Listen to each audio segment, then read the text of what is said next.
सुप्रभात। मुझको मेरा देश पसंद है, इसका हर संदेश पसंद है। एक भारत श्रेष्ठ भारत, यही नया भारत है। हम सभी आज आपके समक्ष कुछ ऐसे वीर नायकों के बारे में एक भूमिका निर्वाह प्रस्तुत करने जा रहे हैं जिनके बारे में आपने शायद ही सुना होगा। जब भी भारत की आज़ादी के संघर्ष के बारे में बात होती है तो सभी लोग भगत सिंह, नेताजी सुभाष चंद्र बोस, गांधी जी आदि के बारे में ही बताते हैं, परंतु हमारे देश के अनसंग हीरोज की बात कोई नहीं करता। क्या आप लोगों को पता है कि जिस नंबर के आधार पर पूरा साइंस बेस्ड है उसका आविष्कार भारत में ही हुआ था? जी हाँ, जीरो का आविष्कार the great Indian mathematician Aryabhatta ने किया था।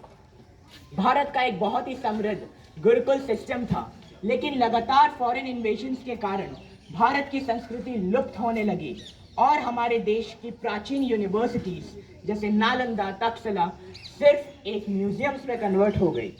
आज इस मंच पर मैं हमारे देश की प्रथम महिला शिक्षक, सोशल वर्कर एंड एक्टिविस्ट एवं एक मराठी कवयित्री को आमंत्रित करता हूं।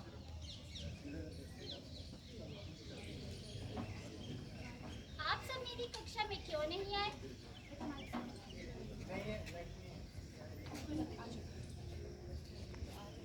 आप सब मेरी कक्षा में क्यों नहीं आए? क्या आप सब बंक पर घूम रहे थे? खास करके ये लड़कियां। नारी को जब से सम्मान मिला है, नारी ने अपनी ताकत को पहचान लिया है। नमस्कार। आप में से कुछ लोग तो मुझे जानते होंगे, किंतु अवश्य ही अधिकतर लोगों ने मेरे बारे में सुना ही नहीं होगा। मैं हमारे भारतवर्ष की पहली महिला शिक्षिका सावित्रीबाई फूले। मेरा जन्म 3 जनवरी 1831 को हुआ था। मुझे पढ़ना व लिखना मेरे पति श्री ज्योतिराव फूले ने सिखाया। हमने मिलकर नारी शिक्षा शक्ति को बढ़ावा दिया और हमारा प्रथम विद्यालय पुणे में स्थापित किया। आप सब आएंगे ना मेरे इस विद्यालय में? अवश्य ही आइएगा। मैंने कई कविताएं, 52 कोशी, सुबोधक, रत्नाकर जैसी कई कविताएं लिखी। मैंने कई क्रूर प्रथाओं जैसे बाल हत्या, बाल विवाह, सती प्रथा का विरोध किया। मेरी यही इच्छा है कि हमारे भारतवर्ष की सारी महिलाएं शिक्षा ग्रहण करें और अपने बलबूते अपने पैरों पर खड़ी हों, बिना किसी सहारे के। आशा करती हूँ अब आपको मेरा नाम व मैं स्मरण में रहूं। धन्यवाद। मैं उम्मीद करता हूँ कि सावित्रीबाई फूले के अहम योगदान के बारे में आप सभी का ज्ञानवर्धन हुआ होगा। अब मैं एक ऐसे महापुरुष को आमंत्रित करता हूँ जो एक रिनाउंड कवि तथा भारतीय साहित्य के नोबेल प्राइज विनर हैं। इन्होंने ही हमारे देश के राष्ट्रगान को बंगाली भाषा में रचित किया था।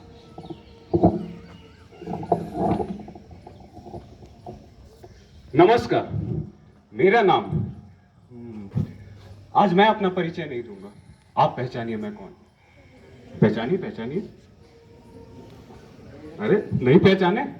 मैं उस गीतांजलि का रचयिता, आपके जन गण मन का निर्माता रविंद्रनाथ टैगोर हूं।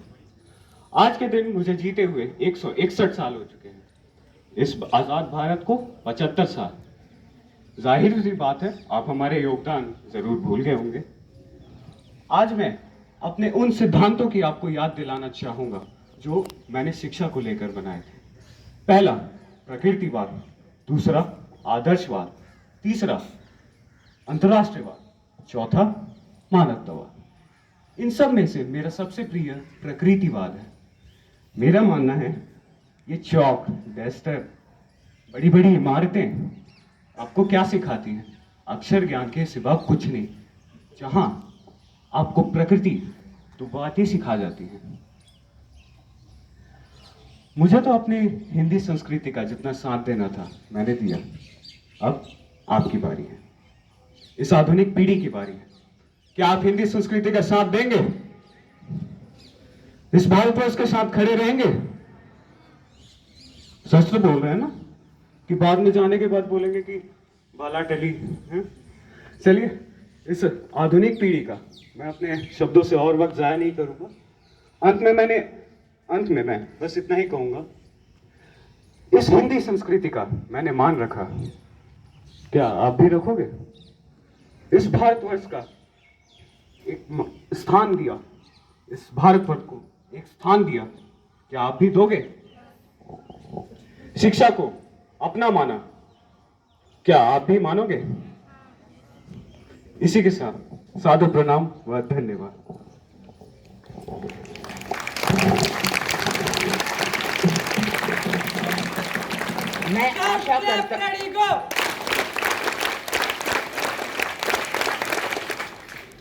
मैं आशा करता हूं कि श्री रविंद्रनाथ टैगोर के बारे में जानकर आप सभी गर्वित महसूस कर रहे होंगे। इस मंच पर अब मैं एक ऐसी शख्सियत को प्रस्तुत करता हूं जो एक मुस्लिम धर्म सुधारक, एजुकेटर और पॉलिटिशियन थे।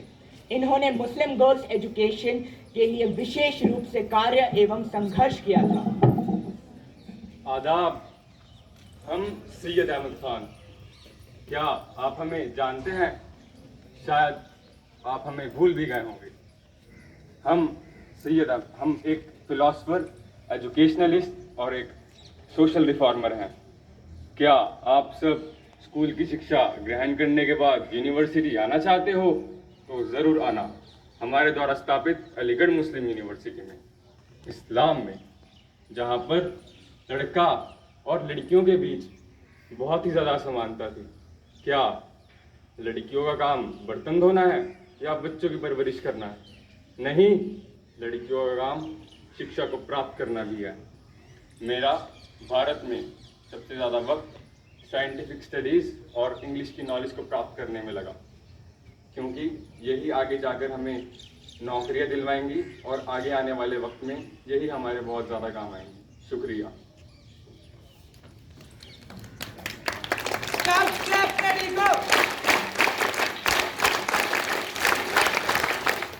भारत में सर सैयद अहमद खान के अहम योगदानों के बारे में जानकर आप सभी को ज्ञान प्राप्त हुआ होगा। अंत में मैं आप सभी के समक्ष एक ऐसी महिला सोशल एंड पॉलिटिकल एक्टिविस्ट को प्रस्तुत करता हूं जिन्होंने महिलाओं और बच्चों को स्वच्छता एवं पर्सनल हाइजीन जैसे एसेंशियल कॉन्सेप्ट्स पर जागरूक किया था। नमस्कार, मैं कस्तूरबा गांधी। आप सब मुझे केवल गांधी जी की पत्नी के रूप में जानते हैं, परंतु क्या आप जानते हैं कि मैंने अपने कार्यों से अपनी अलग पहचान बनाई है? क्या आप में से कोई मेरा पूरा नाम बता सकता है? कस्तूरबा गांधी? नहीं, मेरा पूरा नाम है कस्तूरबा गोकुलदास कपाड़िया। मेरा जन्म 11 अप्रैल 1869 में हुआ था, जिसे आज पूरे देश में राष्ट्रीय सुरक्षित मातृत्व दिवस के रूप में मनाया जाता है। मैंने शिक्षा को सदा ही सर्वोपरि रखा तथा अशिक्षित महिलाओं व बच्चों को शिक्षा की ओर अग्रसर किया। मैंने महिलाओं को स्वच्छता, अनुशासन, स्वास्थ्य, पढ़ना तथा लिखना सिखाया।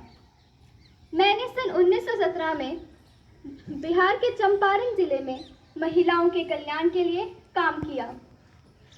मैंने राजकोट में अंग्रेजों के खिलाफ अहिंसक विरोध किया। सन 1942 में मैंने भारत छोड़ो आंदोलन में भी भाग लिया। आशा है कि अब आप मेरे बारे में जानेंगे तथा मेरे द्वारा दी गई कुछ सीख जैसे स्वच्छता, अनुशासन तथा स्वास्थ्य को महत्व देंगे। धन्यवाद।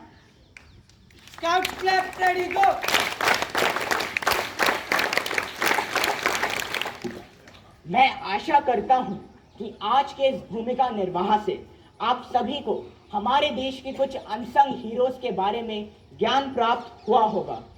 दोस्तों, आज़ादी में था उनका भी अहम योगदान, आज़ादी में था उनका भी अहम योगदान, इतिहास के पन्नों में बैठे वो योद्धा गुमनाम। मेरा ऐसे सभी वीरों को शत शत नमन। इस भूमिका निर्वाह में सावित्रीबाई फूले की भूमिका क्लास 10C की खुशी ने निभाई है। रविंद्रनाथ टैगोर की भूमिका क्लास 10C के कृष्ण ने निभाई है। सर सैयद अहमद खान की भूमिका क्लास 12D के अब्दुल्ला शेख ने निभाई है। और कस्तूरबा गांधी की भूमिका क्लास 9C की संजनी ने प्रस्तुत करी है। और मैं संस्कार अरोरा क्लास 10C से इस भूमिका निर्वाह का सूत्रधार। मेरा आप सभी से अनुरोध है कि आप हमारे साथ इस गीत में सहयोग करें। भारत हमको जान से प्यारा है, सबसे प्यारा गुलिस्तान हमारा है। भारत हमको जान से प्यारा है, सबसे न्यारा गुलिस्तान हमारा है। हिंदुस्तानी नाम हमारा है, सबसे न्यारा गुलिस्तान हमारा है। धन्यवाद। Scouts clap, ready, go!